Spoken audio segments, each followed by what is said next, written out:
Look what we found here. Right there waiting. Meat in the freezer. Sitting out here on the lake, ripping lips. There you go, buddy. 12-incher all day, every day. Remember, when you're out fishing brush piles, sometimes just a couple feet of difference can make all the difference. Went from catching dinks to slabs.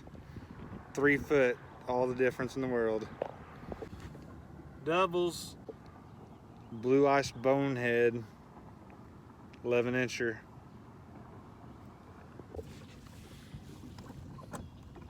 Spot number 3. We got 11 overs. No, it's 11. I just checked it. Oh, it is? Yeah, it's 11. 11 overs or 11 total? 11 overs and 1 under.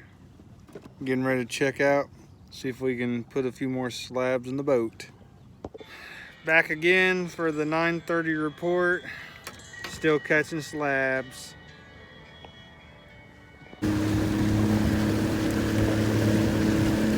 If you want to know where the secret spot is, that's where it is, right there in the water.